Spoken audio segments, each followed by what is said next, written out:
Et c'est reparti pour Smart Bourse, votre double dose quotidienne de marché en direct sur Bismart. Chaque jour à la mi-journée, 12h30, 13h. Et en fin d'après-midi, la grande édition pendant 1 heure à partir de 17h. Au sommaire de cette édition de la mi-journée, la détente et le rebond des marchés actions se poursuit pour la deuxième séance consécutive en Europe, avec un rebond de plus d'1,5% pour le CAC 40 à mi-séance. Vous aurez les infos clés dans un instant avec Alix Nguyen.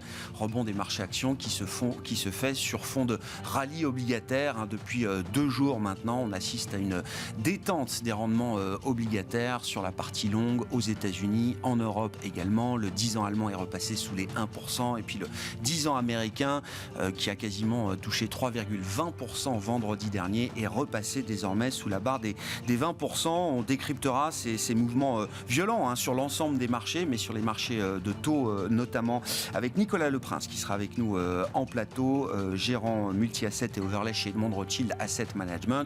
Sur la partie banque centrale, notez que ça y est, on est en train de verrouiller une première hausse de taux pour la BCE le 21 juillet prochain. C'est Christine Lagarde désormais qui endosse à son tour, après les discours de plusieurs gouverneurs hier, Christine Lagarde endosse à son tour l'idée d'une première hausse de taux pour la BCE le 21 juillet prochain. La présidente de la BCE ne le dit pas de manière aussi explicite, mais dans son discours, c'est ce qu'on comprend. La fin des achats nets interviendra au début du 3e trimestre et sometime after, quelques temps après, il y aura une première hausse de taux. Ce quelques temps étant défini comme une période plutôt de quelques semaines, ce qui nous amène à la date du 21 juillet qui sera le meeting de la Banque Centrale Européenne. Et puis sur les marchés actions, 2 jours de rebond, je le disais, on fera le point avec Marc Renaud, le président de Mandarin Gestion, qui sera avec nous en plateau après 4 premiers mois de l'année 2022 qui ont nécessité beaucoup d'agilité pour les investisseurs et les gérants. Les marchés actions donc qui sont en train de rebondir avec un CAC à plus de 6200 points à mi-journée.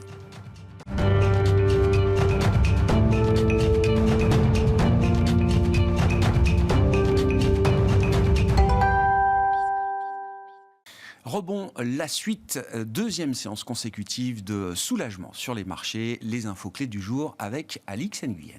L'indice parisien campe dans le vert et franchit les 6200 points à quelques heures de la publication aux États-Unis des données sur les prix à la consommation pour le mois d'avril. L'inflation figurait aussi au programme en Chine et en Allemagne. En Chine, l'indice des prix à la production est ressorti en hausse de 8%, au-delà des 7,7% prévus sur un an en avril.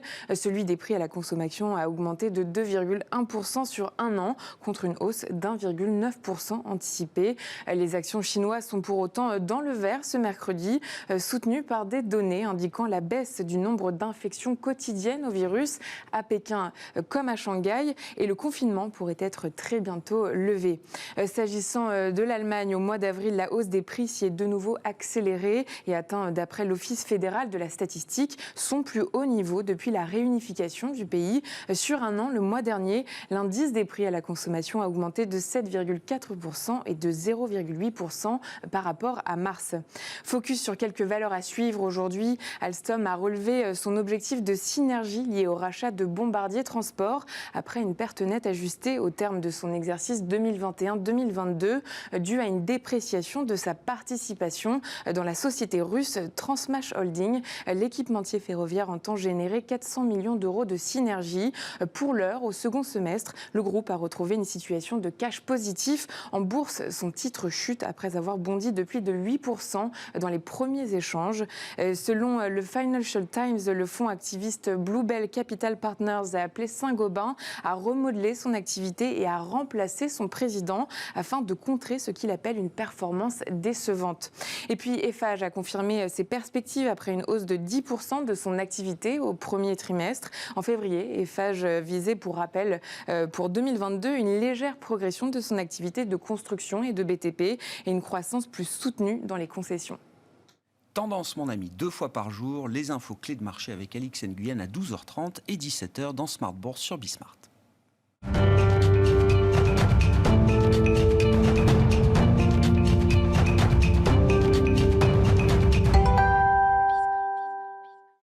Et parlons des taux pour entamer cette émission avec Nicolas Leprince qui est à nos côtés en plateau, gérant multi-asset et overlay chez Edmond Rothschild Asset Management. Bonjour Nicolas. Bonjour Grégoire. Bienvenue, on se plonge avec vous dans la mécanique des marchés obligataires. Alors je rappelle quand même la grande histoire des derniers mois et des derniers trimestres, c'est quand même la correction obligataire majeure, la remontée des rendements obligataires sur les parties courtes, sur les parties longues également, en Europe et aux États-Unis. Ceci dit, c'est intéressant de regarder peut-être les derniers mouvements qu'on a pu observer à la faveur notamment d'une nouvelle série de décisions de banque centrale la semaine dernière. Et on a vu, si on prend le 10 ans américain comme référence, un 10 ans américain qui s'est quasiment élevé jusqu'à 3,20% vendredi dernier. Situation qui semble avoir déclenché un petit mouvement de recul quand même, un mouvement de rallye obligataire assez important depuis ces niveaux extrêmes qui ont pu être atteints. Oui, alors globalement, si on regarde sur une semaine, on est relativement stable sur le 5 ans US, le 10 ans US. On est autour des 3%. On évolue dans un range assez large et très clairement avec toujours une direction toujours plutôt orientée à la hausse ces dernières semaines. Globalement, les marchés sont cohérents. En fait, ils utilisent ce que nous disent les banquiers centraux. On a un effet signal qui est très fort de toutes les banques centrales et le marché l'intègre. Donc, il fait monter les taux, fait monter depuis quelques mois les anticipations d'inflation. Donc, de ce côté-là, on est sur un marché qui est complètement logique. On est sur des banquiers centraux qui veulent durcir les conditions monétaires. Donc on a vu les taux d'intérêt réels aux États-Unis qui étaient assez négatifs. Il y a quelques mois, ils sont légèrement positifs. Ils ne sont pas encore en un territoire complètement restrictif. Selon nous, ils peuvent encore monter peut-être d'une 50aine de points de base et rejoindre peut-être la zone de 0,75 sur le 10 ans taux réel américain, 0,25 aujourd'hui. Mais on a une hausse des spreads de crédit, une baisse des marchés actions. Tout ça, c'est des conditions financières qui se durcissent et les marchés le prennent comme tel. Comment on explique alors effectivement la violence des mouvements à l'issue de la réunion de la Banque centrale américaine, par exemple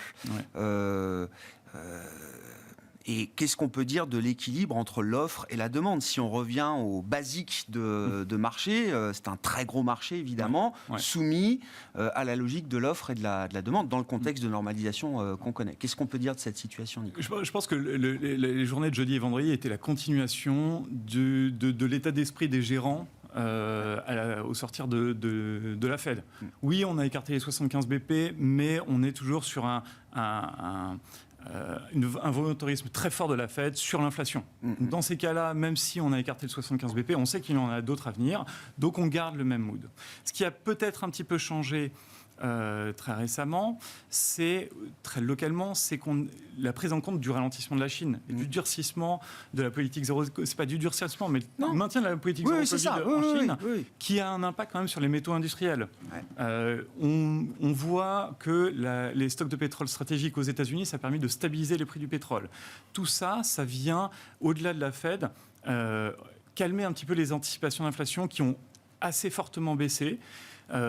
En fin de semaine dernière, début de cette semaine également. Et ça, pour nous, ça appelle à une stabilisation un peu sur les taux d'intérêt. Donc, on ne lira pas grand-chose du mouvement de jeudi-vendredi. On a l'impression que le côté protecteur des taux d'intérêt revient un petit peu.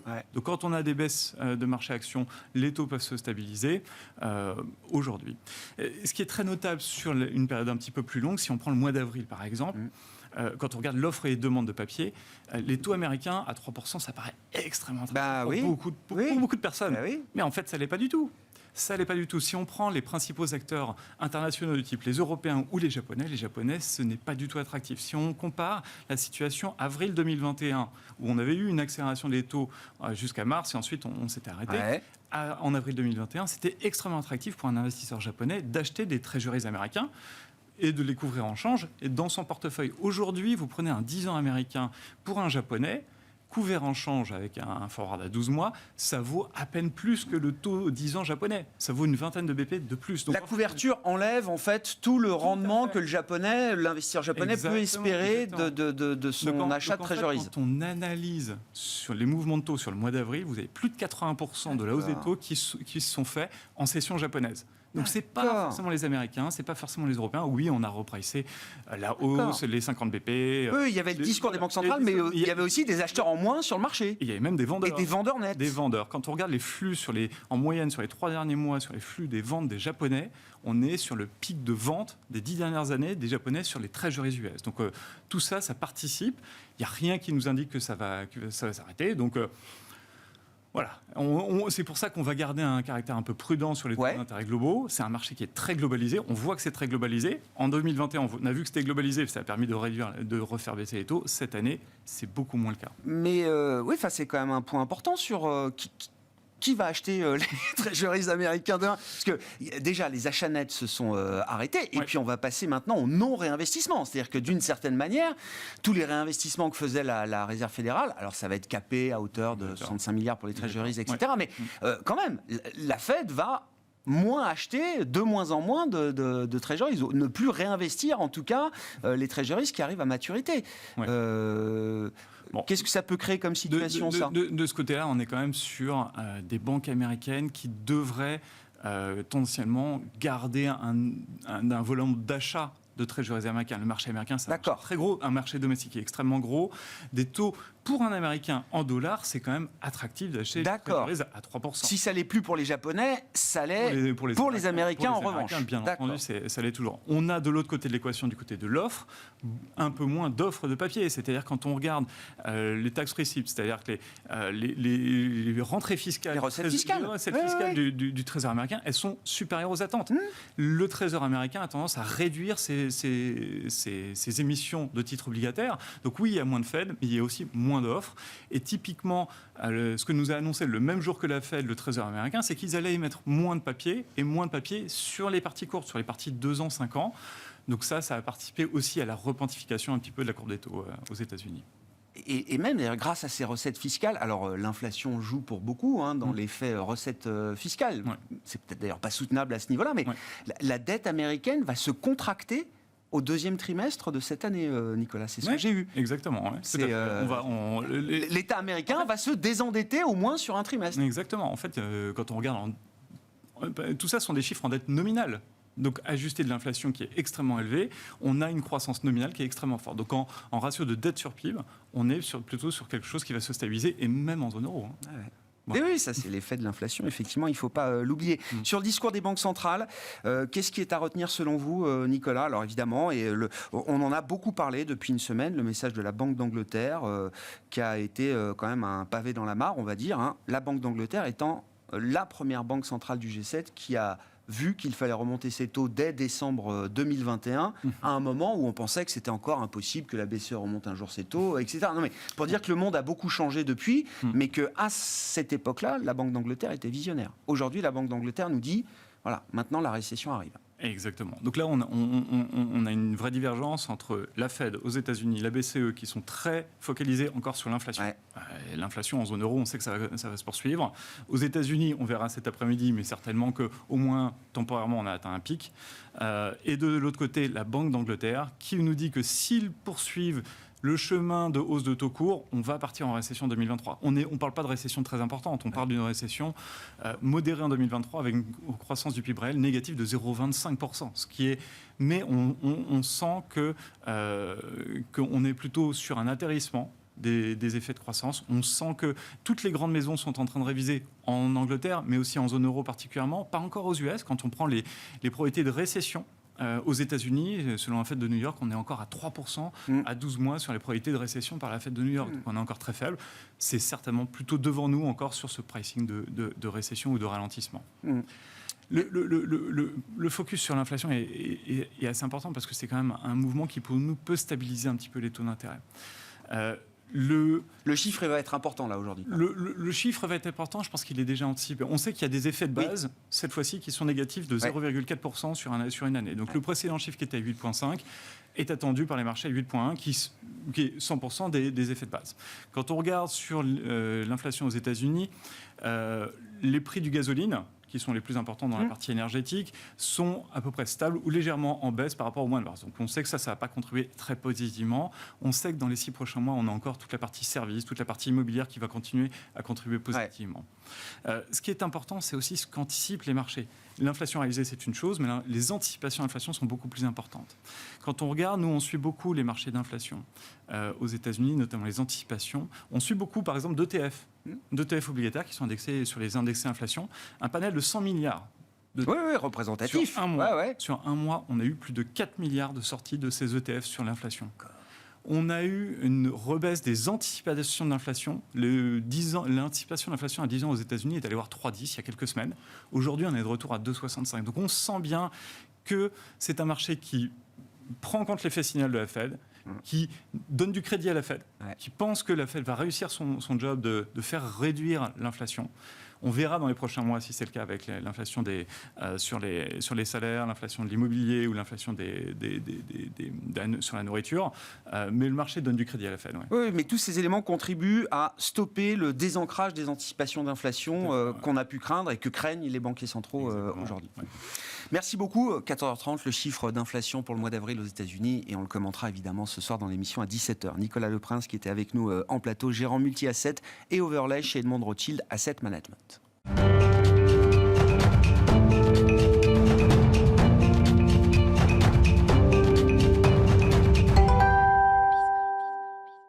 Parlons à présent des marchés actions avec Marc Renaud, le président de Mandarine Gestion à nos côtés en plateau. Bonjour Marc, bonjour. Bienvenue.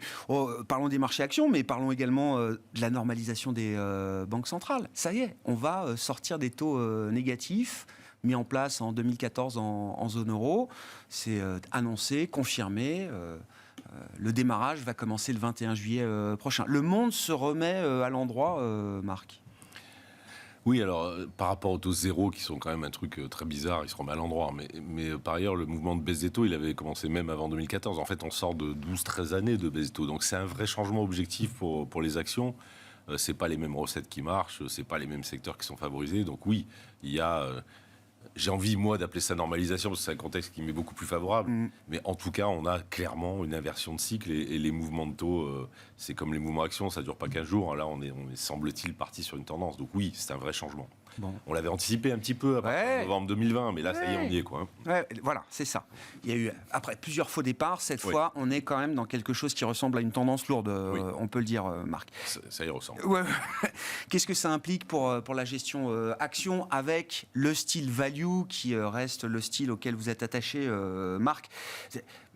Les marchés ont été extrêmement volatiles et c'est même difficile de lire le match un peu traditionnel, binaire des marchés value-croissance. Ça devient compliqué cette lecture-là. Alors depuis le début de l'année, les indices value surperforment notablement les indices croissance.